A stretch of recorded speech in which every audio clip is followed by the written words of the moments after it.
I'm staring at my laptop screen like it personally offended me, which, in a way, it has.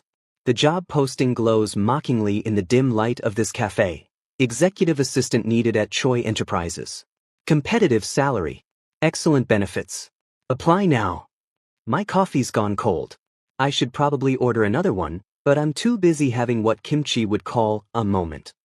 You know, one of those moments where your past and present collide in the most spectacularly awful way possible.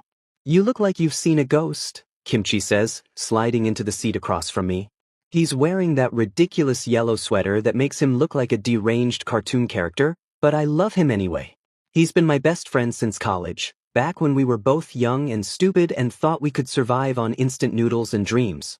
Worse, I mutter, turning the laptop so he can see. His eyes go wide. Oh no. Please tell me you're not thinking what I think you're thinking. I hate that nickname. He started calling me that in freshman year after I tripped over my own feet during orientation and fell directly on my ass in front of everyone. It stuck. Life is cruel like that. The pay is insane, I say, because apparently I've lost my mind. And the benefits, Kimchi, they cover dental. Do you know how much Ramyeon's dental checkup cost me last month? The kid inherited his father's sweet tooth. His father who works at that company, Kimchi points out, like I'm an idiot. Which fair. His father who doesn't know he exists. His father who you've been successfully avoiding for 5 years. 5 years. Has it really been that long? I remember that night like it was yesterday, even though I've tried very hard to forget it. The company dinner. Too much soju. Choi Deong's hand on my lower back as he guided me into his penthouse. His voice rough when he asked if I was sure. The way he looked at me in the moonlight streaming through his floor-to-ceiling windows, like I was something precious. And then the morning after. Cold. Distant. The envelope of cash on the nightstand like I was some kind of prostitute he needed to pay off. Let's forget this happened, he'd said, already dressed in his perfect suit, scrolling through his phone. Not even looking at me. I'd grabbed my clothes and left without a word. Blocked his number. Quit my job via email. Bought a one-way ticket to Singapore with money I'd been saving for a car. 3 weeks later, I peed on a stick in a gas station bathroom and watched my entire future rearrange itself. Earth to Suk. Kimchi's waving his hand in front of my face. You're doing the 1,000-yard stare thing again. Sorry. I closed the laptop. You're right. It's a stupid idea. I'll find something else. But we both know there isn't anything else. Not that pays this well. Not with benefits that would actually cover my kids' healthcare. I've been scraping by on freelance translation jobs, but it's not enough. Ramyeon needs new shoes, he grows like a weed. Bulgogi wants to take piano lessons. My landlord, the lovely Mrs. Han Tofu, just raised my rent again. I'm drowning, and this job is a life raft. Even if that life raft is captained by the man who broke my heart and doesn't even know he has children. What are the odds he'd even remember me? I ask, hating how small my voice sounds. Kimchi gives me a look. You literally ran away pregnant. That's not exactly forgettable. He doesn't know about the pregnant part, I remind him. He probably just remembers me as that awkward omega from accounting who couldn't handle his liquor. You're not giving yourself enough credit. You're very memorable. Remember when you told off the CEO at your old job for making sexist comments? That was legendary. I got fired for that. Legendarily. My phone buzzes. It's a text from my neighbor asking if I can pick up the twins early today because she has a doctor's appointment. I glance at the time. I have 45 minutes. I have to go, I say, shoving my laptop into my bag. Thanks for the pep talk, even though you're terrible at it. Wait. Kimchi grabs my arm. Are you going to apply? I should say no. I should be smart about this. But when I open my mouth, what comes out is, maybe. I don't know. Probably. That's 3 different answers. Well, I'm a complicated person, Kimchi. Deal with it. The twins are in rare form when I pick them up. Ramyeon has somehow gotten paint in his hair. Don't ask me how, I stopped questioning these things. And Bulgogi is clutching a rock she found that she insists is, probably a meteorite. It's just a rock, sweetie, I tell her as we walk home. It could be a meteorite, she insists with all the seriousness of a 5-year-old scientist. We won't know until we test it. With what equipment? We'll figure it out. She's so much like me it's scary. Ramian, on the other hand, is currently trying to jump over every crack in the sidewalk while singing a song he definitely made up about dinosaurs fighting robots. Boys, Bulgogi sighs, like she's 40 instead of 5. That night, after the twins are asleep, Ramian in his race car bed, Bulgogi surrounded by her rock collection. I sit on my couch and open my laptop again. The job posting is still there, mocking me with its perfect salary and benefits. I start typing my application before I can overthink it. Previous experience. Why I'm a good fit for the position. I don't mention that I used to work there. I don't mention that I know exactly who Choi Dae-young is. I definitely don't mention that I have his children sleeping in the next room. My finger hovers over the submit button. This is insane. This is career suicide. I click submit. Then I immediately close my laptop and scream into a pillow because what the hell did I just do? My phone buzzes 3 minutes later. An email. Thank you for your application. We'd like to schedule an interview for next Monday at 10 a.m. I'm going to throw up.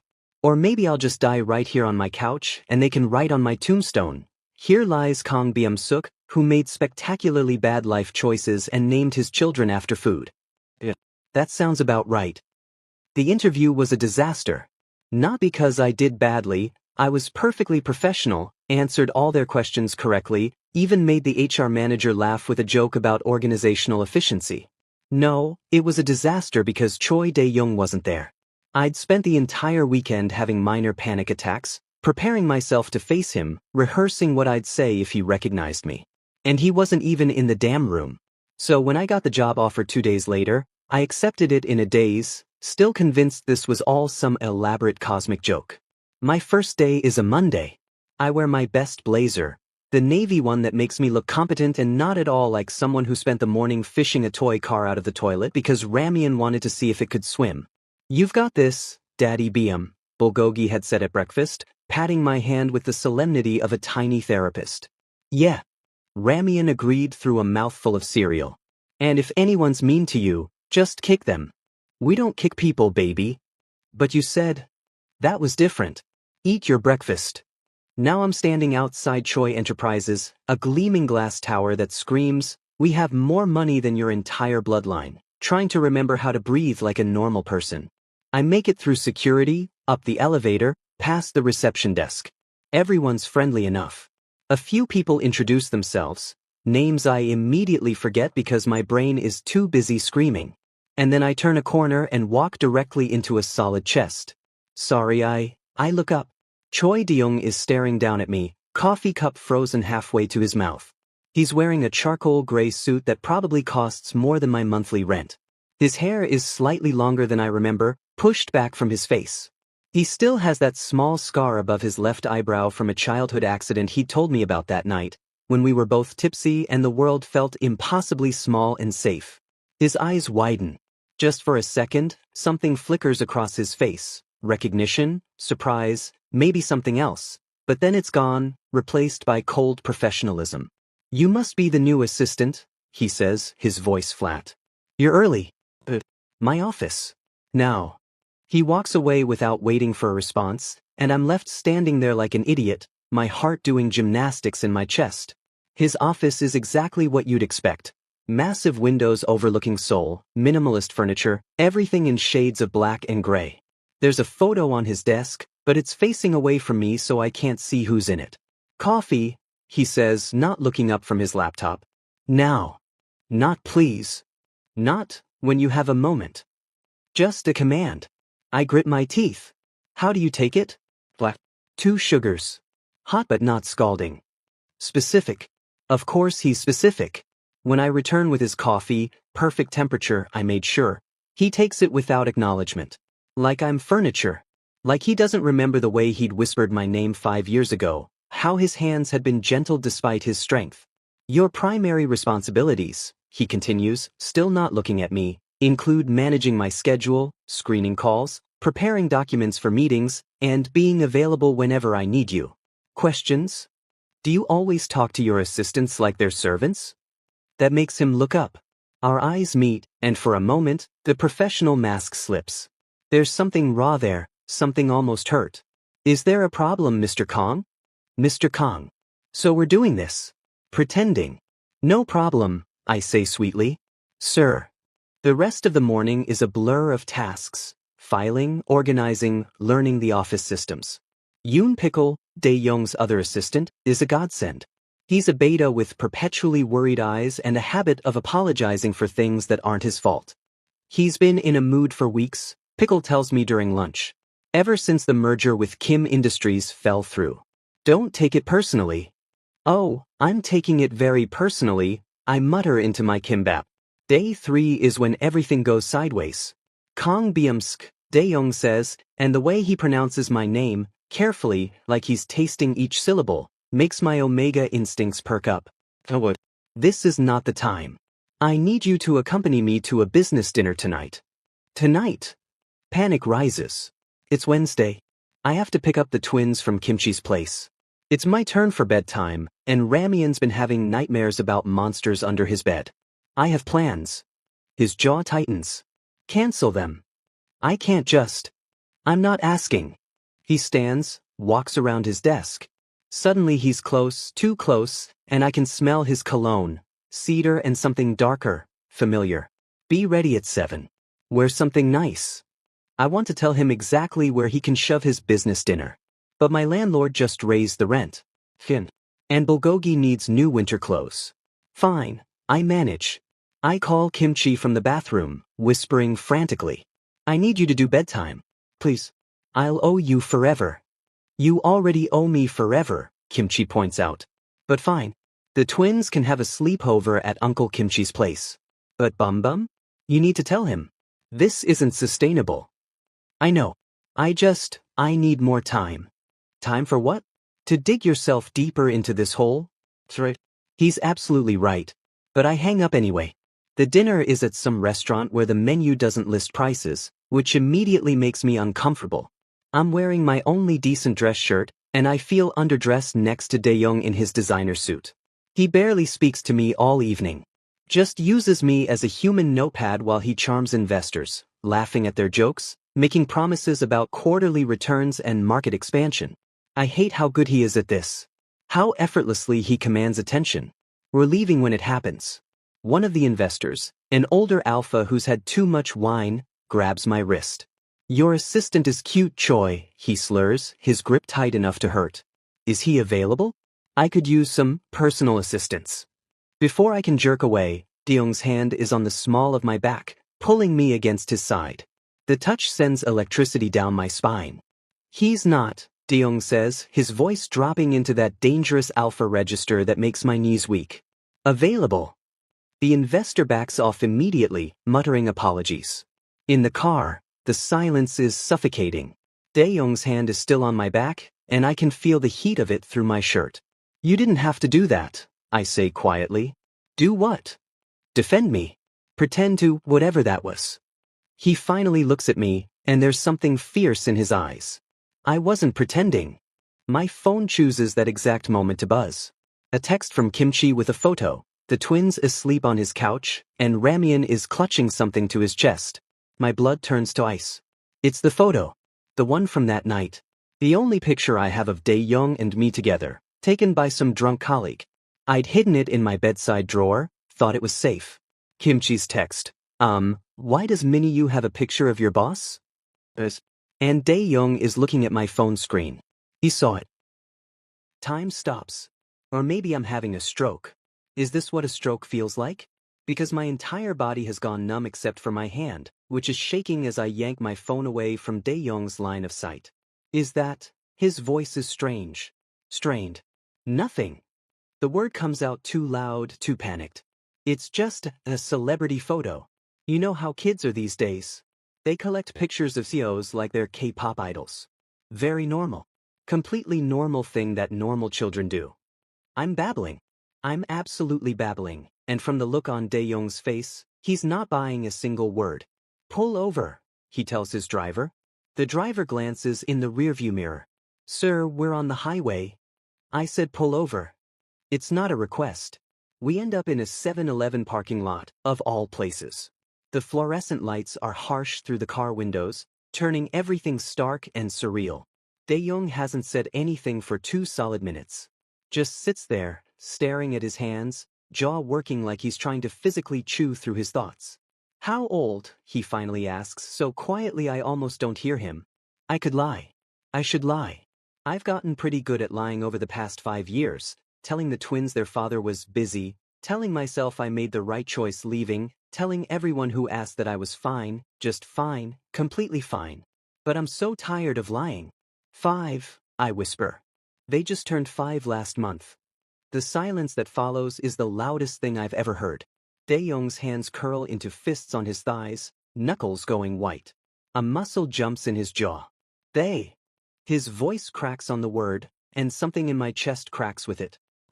In for a penny, in for a pound, as my mom used to say. Twins, I manage. A boy and a girl.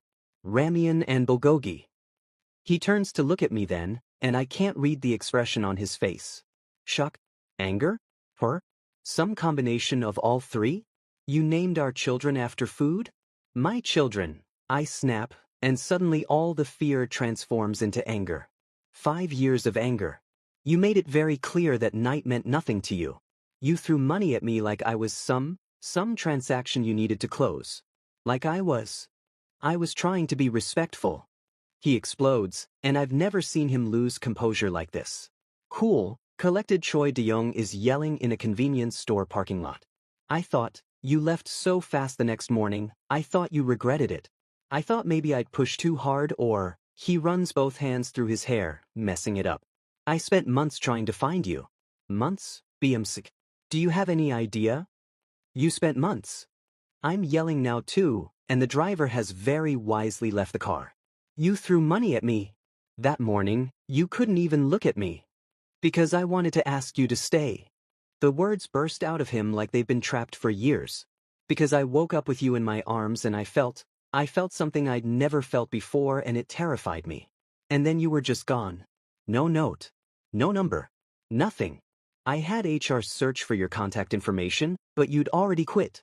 I tried everything. I didn't. You looked relieved, I say, hating how my voice shakes. When you woke up, you looked at me like you'd made a mistake.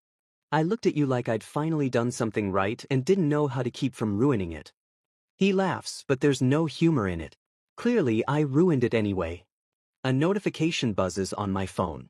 Another text from Kimchi. Bum, I'm worried. Call me. Dae-young sees it. Bum. Don't, I warn. You let your friends call you Bum, but I have to call you Mr. Kong? You don't get friendship privileges. You threw money. Are you ever going to let that go? No. I grab the car door handle. No, I'm not, because it hurt. It hurt so much I couldn't breathe. I had to leave the country because the thought of seeing you again, of you not wanting me, my voice breaks. I was pregnant and alone in a foreign country. Ding. Do you know what that's like? His face crumples. No. And I hate that you went through that. I hate that He stops. Breathe. I have children. You have DNA, I correct, even though the words taste bitter. I have children. I was there for every nightmare, every fever, every time Ramyeon decided to paint the walls with spaghetti sauce or when Bulgogi cried because her favorite rock got lost. You don't get to just. I want to meet them. Absolutely not. Suk. No. I'm crying now, angry tears that I hate. You don't get to swoop in and confuse them. They're happy. We're happy. We don't need some part-time father who'll get bored and leave when things get hard. What if I need you? That stops me cold. I turn to look at him, and he's staring at me with an intensity that makes my breath catch. What if I need all of you? He continues, voice rough. What if I've spent 5 years regretting the biggest mistake of my life? What if I never stop thinking about that night, about you, about the way you laughed at my terrible jokes and didn't flinch when I told you about my family? I don't know what to say. Don't know how to process this. So I do what any mature adult would do. I get out of the car and start walking. Where are you going? Dae-young calls, scrambling out after me. Away from you. We're in the middle of nowhere. I don't care. I make it maybe 50 feet before I realize he's right. We're on some highway access road with nothing but the convenience store and darkness. I'm also wearing dress shoes that are already giving me blisters. I hear footsteps behind me, And then Daeyoung is there, holding 2 cups of ramen from the convenience store. Truce, he offers. Despite everything, I almost laugh. You're trying to bribe me with instant noodles? Your son is named after them. I figured it might work. We end up sitting on the curb, eating ramen at midnight like a couple of college students. It's absurd and awkward and somehow the most honest we've ever been with each other. What are they like? He asks quietly. I shouldn't tell him. I should keep my walls up, protect my kids, protect myself. But I'm so tired of walls. Ramen has your eyebrows, I admit. And your stubborn streak. He's all energy and chaos. Wants to be an astronaut one day and a chef the next. Bulgogi has my nose but your eyes. She's the calm one. Collects rocks, asks a million questions about everything. They sound perfect. They are. I look at him. They're the best thing I've ever done. Can I? He swallows hard. Can I meet them? Please. I know I don't deserve it, but... Saturday, I hear myself say. The park near Hangang. 2 p.m. Neutral territory. Thank you. His hand finds mine on the curb between us. Thank you, Suk. Saturday feels both too far away and too soon. I've changed my outfit 4 times. Like I'm a teenager going on a first date instead of a grown man bringing his children to meet their father for the first time. You look nice, Daddy Bulgogi says from my bedroom doorway. She's wearing her favorite yellow dress, the one with sunflowers. I'd asked if she wanted to look nice today, and she'd taken it very seriously. Ramen is in the living room, currently trying to tie his own shoes and failing spectacularly. Are we really meeting our other daddy today? Yes, baby. I crouch down to help him with his laces. But remember what we talked about? He's going to be nervous too, so we need to be patient with him. What if he doesn't like us? Ramen asks, and the vulnerability in his voice breaks my heart. Impossible, I tell him firmly. You're the most likable kids in the entire universe. That's statistically improbable, Bulgogi points out. She's been watching too many documentaries. We take the subway to the park because my car is making a weird noise I can't afford to fix right now. The twins are unusually quiet, holding my hands tight. Ramen keeps bouncing on his toes, nervous energy, while Bulgogi has brought 3 of her favorite rocks in her pocket, in case we need conversation starters. I love my weird kids so much it physically hurts sometimes. Daeyoung is already there when we arrive, standing near the fountain. He's wearing jeans and a simple black sweater, the most casual I've ever seen him. He looks younger like this. More like the man from that night 5 years ago, before everything got complicated. And then I see her. There's a woman next to him. Tall, elegant, wearing cream-colored pants and a silk blouse that probably costs more than my monthly grocery budget. Her hand is on Daeyoung's arm, possessive. She's smiling, but it doesn't reach her eyes. Behind them, looking deeply uncomfortable, is Yoon Pickle. My stomach drops. Suk, Daeyoung says, and he looks panicked. This isn't, I didn't know she would. Hello, the woman interrupts, her smile sharpening. You must be Mr. Kong. I'm Hanjiwoo, Daeyoung's fiancé. The word hits me like a physical blow. Fiancé. I wasn't aware he was engaged, I managed to say, my hand tightening on the twins' shoulders. It's a recent arrangement, Jiwoo says smoothly. Our families have been planning it for months. And these must be the children. She looks down at Ramen and Bulgogi like they're mildly interesting museum exhibits. How quaint. Daeyoung mentioned they were named after food. Ramen, bless him, has no filter. You look fancy, he announces. But you smell weird. Like flowers died. I should correct him. Any good parent would correct him. I don't. Jiwoo's smile freezes. What a spirited child. Bulgogi tugs on Daeyoung's sleeve, completely ignoring Jiwoo. Excuse me, mister, but are you our daddy? Because we've been waiting a very long time to meet you. And there it is. My heart shattering into a million pieces as I watch Daeyoung's face transform. He crouches down to the twins' level, his eyes suddenly bright with unshed tears. Yeah, he says, voice thick. Yeah, I am. And I'm so sorry I'm late. That's okay, Bulgogi says with the seriousness only a 5-year-old can muster. Daddy says sometimes daddies get lost. But they can find their way home if they really want to. When did she? I never said that exactly, But somehow my daughter understood anyway. I'm definitely going to cry in this public park. Dae-young, Ji-woo says sharply. Darling, we should discuss. There's nothing to discuss. Dae-young stands, keeping his hands on the twins' shoulders. This engagement was arranged by our parents. I never agreed to it. Your father can be disappointed. He looks at me, and there's something fierce and determined in his eyes that makes my breath catch. I already lost 5 years. I'm not losing another second. Ji-woo's composure cracks. You're choosing them? Over your family's legacy? Over everything we've built? I'm choosing my family, Dae-young corrects quietly. My real family. You'll regret this, Ji-woo hisses, her elegant mask falling away completely. Your father will disown you. The company. I'll figure it out. He says it so simply, so certainly, that I almost believe him. Ji-woo leaves in a cloud of expensive perfume and barely contained rage. Yoon Pickle lingers for a moment, gives me an apologetic look and mouths, I tried to warn him, before hurrying after her. And then it's just us. Me, Dae-young, and our 2 children who are looking at each other with the wariness of people standing at the edge of something new and terrifying. So, Ramian says, breaking the silence. Can you play soccer? Because Daddy BM is terrible at it. I am not terrible. You kicked the ball into Mrs. Han's window, Bulgogi reminds me helpfully. That was one time, and the sun was in my eyes. Dae-young laughs, actually laughs, and the sound does something dangerous to my carefully constructed walls. I can play soccer, he says.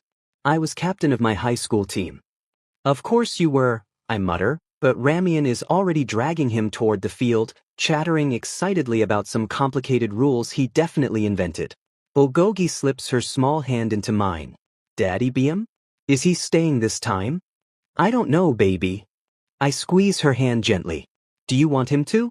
She considers this with her characteristic seriousness. He has nice eyes. Like mine. And he made you smile. You don't smile like that a lot. What do you mean? I smile all the time. She gives me a look that says she sees right through me. When did my 5-year-old become so perceptive? The afternoon unfolds like something from a dream. Dae-young is surprisingly natural with the kids. Patient when Ramian insists on explaining the rules of his made-up soccer game 3 different times, genuinely interested when Bulgogi shows him her rock collection and lectures him about sedimentary versus igneous formations. This one is definitely granite, she says seriously, holding up a gray rock. See the crystals? I see them, Dae-young says, equally serious. That's impressive, Bulgogi. She beams.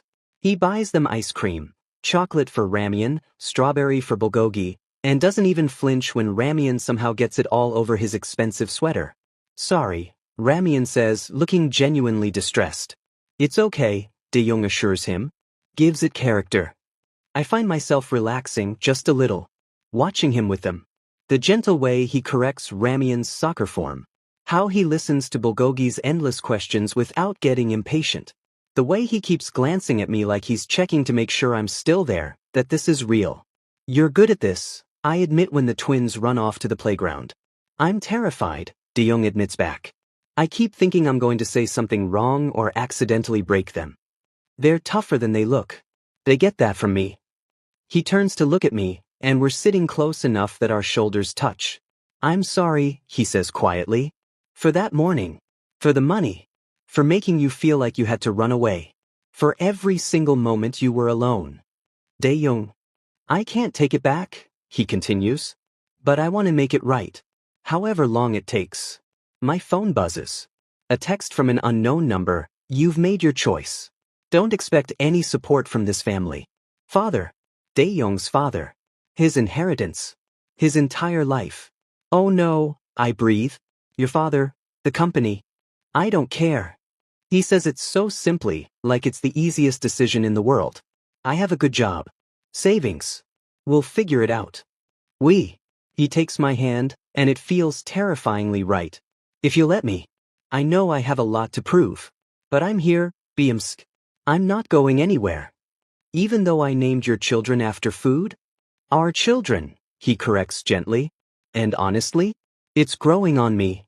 From the playground, Ramian shouts, Fancy Daddy, Come push me on the swings. Dae-young looks at me, eyebrows raised. Fancy, Daddy? He decided on it this morning, I admit. I tried to suggest alternatives. No, Dae-young says, standing up and pulling me with him. I like it. And as we walk toward our kids, our weird, wonderful, food-named kids, I think maybe, just maybe, we're going to be okay.